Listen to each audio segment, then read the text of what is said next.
အားလုံးမင်္ဂလာပါဒီနေ့ကတော့ Carnel lesson ရဲ့ The Man Who Escaped ပေါ့နော် Carnel lesson ရဲ့ intermediate student book ထဲက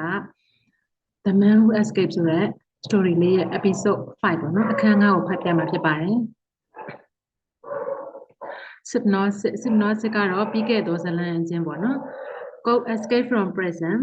and hid in a field အဲ့တော့ Coke ဆိုတဲ့ဒီ story တွေကဇာတ်ကောင်ပေါ့နော်သူကထောင်ကနေပြောနေမှာထွက်ပြေးလွတ်မြောက်လာပြီးတော့မှလေကွင်းတစ်ခုထဲမှာပုန်းခဲ့တယ် hit hit ကကြတော့ back to ပေါ့နော်hide hide hide က back one ပေါ့နော် hide hit hiding ပေါ့နော်it was very cold and he knew he had to find warm clothes and food somewhere အဲ့တော့တားအေးနေပေါ့နော်တားအေးရဲ့အတွက်ကြောင့်မို့လို့သူအနွေးတဲ့နဲ့စားစရာတစ်ခုခုပေါ့နော်စားစရာနဲ့တနေရာမှာရှာမှဖြစ်မယ်လို့သူကသိရပေါ့နော် he saw a house in the country အဲ့တော့ကျေးလက်ဒေသမှာရှိရဲ့the country ဆိုလို့ချင်း country ဆိုလို့ရှင်တော့နိုင်ငံပေါ့နော်ဒါပေမဲ့လို့ဒီ the country ဆိုလို့ရှင်တော့ကျေးလက်ဒေသလို့ခေါ်ပါတယ်အဲ့တော့ကျေးလက်ဒေသမှာရှိရဲ့အိမ်တစ်လုံးကိုသူမြင်ခဲ့တယ်အဲ့တော့အဲ့ဒီအိမ်လေးကိုပြန်ပြီးတော့မှညွှန်ထားတယ် isolated ဆိုတာတိကျရှိနေတော့တိကျရှိတော့ပေါ့နော်ပြီးသွားလို့ရှင် far from the nearest house far away from the nearest town အဲ့တော့ကကြအနည်းဆုံးမြို့ကနေတောင်မှတော်တော်လေးဝေးပြီးတော့တိကျရှိနေတဲ့ကျေးလက်ဒေသကအိမ်လေးတစ်လုံးကိုမြင်ခဲ့တယ် he stood outside the house before going in အဲ့တော့သူမဝင်ခင်အိမ်ထဲမဝင်ခင်မှာသူကအပြင်ဘက်မှာမတက်ရက်ခဲ့တယ် he could not understand why there was no noise coming from it coming ဆိုတာလာတော့ from it ဆိုတာအဲ့ဒီအိမ်ကလာတဲ့ဘာတန်မှမကြားရတာကိုသူနားမလည်နိုင်လောက်အောင်ပဲ not even the sound of a radio or TV အဲ့တော့ TV တန်ဒါမှမဟုတ်လို့ရှိရင် radio တန်လေးတောင်မကြားရလောက်အောင်ပေါ့နော်ဘာတန်မှမကြားရလို့သူကသူနားမလည်နိုင်အောင်ဖြစ်နေတယ် sorry အဲ့ဒါကတော့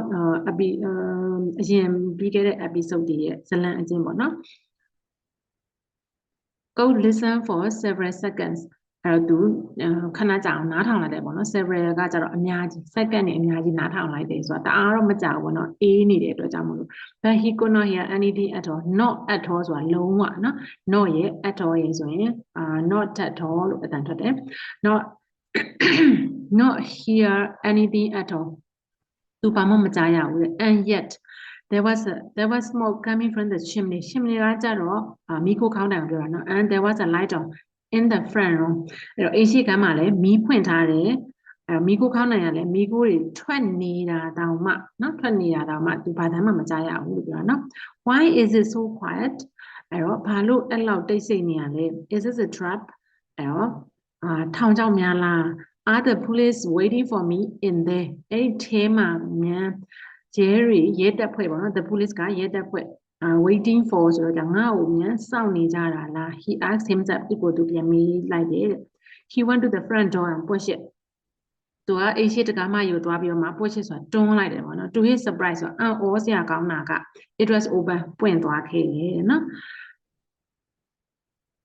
he went in very quietly သူတိတ်ကလေးပဲတတားလေးပဲဝင်သွားခဲ့တယ် in the front room အိမ်ရှိခန်းမှာတော့ there was a fire burning in the fireplace အဲ့တော့မီးဖိုထဲမှာမီးတောက်နေပေါ့နော်ပြောချင်တာမီးလင်းဖို့ပေါ့နော်မီးလင်းဖိုထဲမှာမီးဖို့ထားတယ်လို့ပြောချင်တာနော် the room was clean small and very warm အဲ့တော့အခန်းကတန့်ရှင်းတယ်အခန်းကသေးပေမဲ့လို့ဒါနွေးရပေါ့နော် there was a very little furniture in it အဲ့တော့အခန်းထဲမှာတော့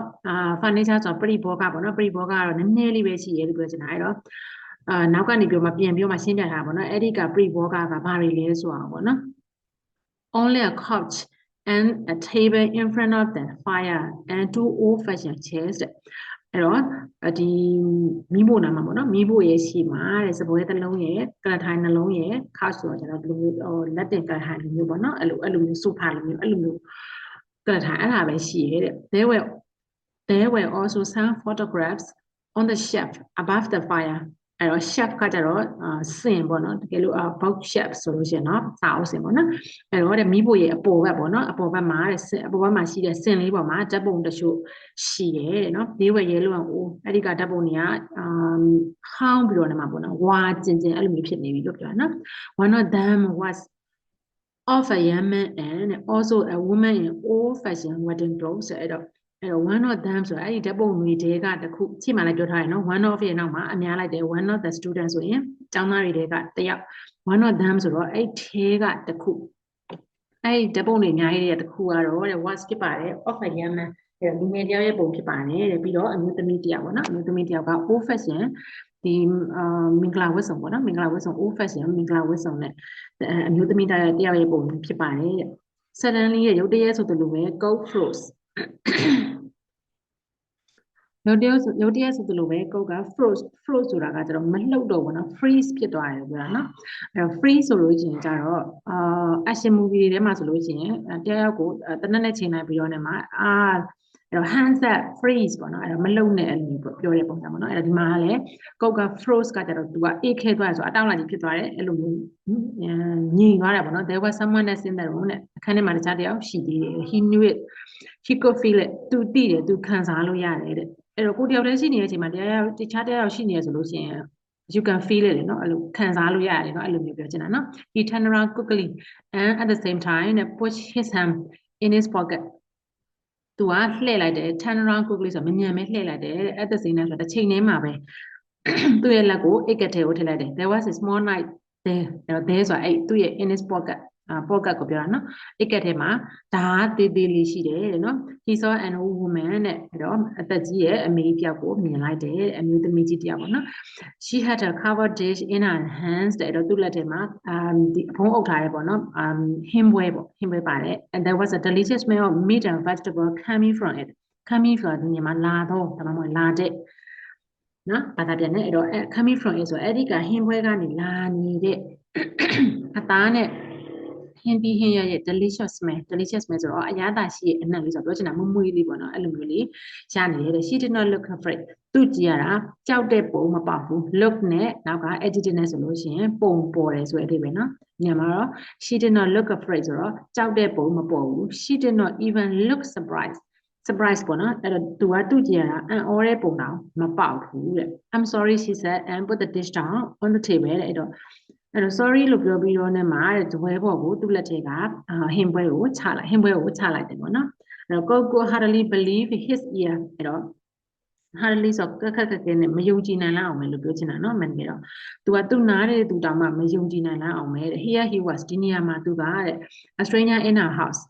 လူစိမ်းသူ့ရဲ့အိမ်ထဲမှာလူစိမ်း and yet she said she was sorry တဲ့သူ့အိမ်မှာလူစိမ်းတယောက်ရောက်နေရတာမှာသူက sorry လို့ပြောလိုက်သေးတယ်ပေါ့နော်အဲ့ဒါကြောင့်မလို့သူနားလို့တောင်မယုံကြည်နိုင်လောက်အောင်ပဲတဲ့ I'm sorry တဲ့ she said again ထပ်ပြောတယ်တဲ့ I didn't hear you မကြားလိုက်ဘူးတဲ့ did you not တကားခောက်ခဲ့သေးလားတကားခောက်သေးလားတဲ့မင်းလာတာကိုမကြားလိုက်ဘူးပေါ့နော် I'm deaf you see တဲ့အဲ့တော့မင်းသိရမလားငါကနားလေးနေရပါဆိုပြီးတော့မှ she pointed to her ear shook her head and said deaf the second time ဒီညမှာဒီစကားလုံးလေးက D E A F နော်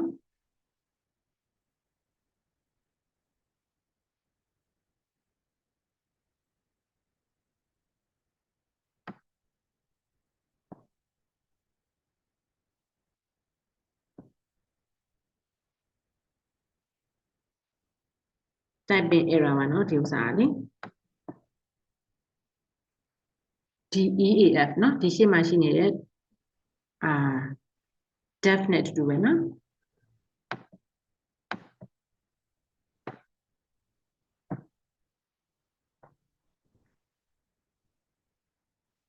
အဲ့တော့ second time ပေါ့နော်သူမကနားလေးနေရမှာဆိုပြီးတော့ပြောလိုက်တယ်တဲ့ people often come to the door and knock but I don't hear them I'm glad you came in အဲ့တော့လူတွေကတဲ့သူအိမ်ကိုလာပြီးမှတကားခောက်ကြတယ်ဒါပေမဲ့ငါကသူတို့ခေါ်တာကိုသူတို့တကားခောက်တာကိုမကြားဘူးတဲ့မင်းဝင်လာလို့တော်သေးတာပေါ့လို့ပြောချင်တာနော်go stare at her for a second and then finally found his voice ပေါ့နော်အဲ့တော့သူကအဲ့ဒီအမေကြီးကိုစိုက်ခဏလေးပေါ့နော်စိုက်ကြည့်လိုက်တယ် stare at ဆိုတာစိုက်ကြည့်တာ look at ဆိုရင်ကြည့်တာပေါ့နော်တိုင်းရိုးကြည့်တာပဲ look at ဆိုရင် stare at ဆိုရင်စိုက်ကြည့်တာ glance at ဆိုရင်ကျတော့တစ်ချက်ကြည့်လိုက်တာပေါ့နော် glance at ဆိုရင်နောက်တစ်ခုကgaze at GAZE ပေါ့နော်အဲ့တော့ gaze ဆိုလို့ရှိရင်ကျတော့တစ်ခုခုကိုတွေးငေးနေရမှာကြည့်တော့မကြည့်နေဘူးမျက်လုံးကအဝေးကိုကြည့်နေတာကိုကြည့်နေတဲ့နေရာမှာစိတ်ကရှိမနေဘူးပေါ့နော်အဲ့လိုမျိုးဆိုရင် gaze at the view ပါညာအဲ့လိုမျိုးပေါ့နော်ဒါကတော့အကြည့်တွေပေါ့နော်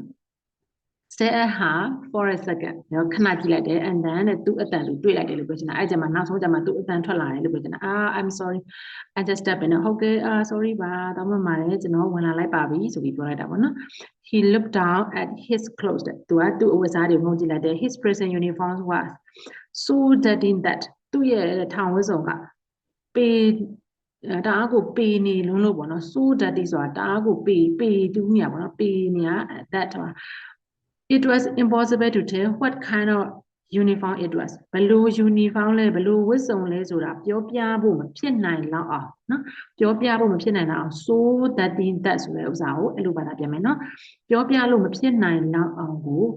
ညစ်ပတ်နေပြီပေါ့နော် then he suddenly had an idea အဲ့နောက်မှာတော့သူချက်ချင်း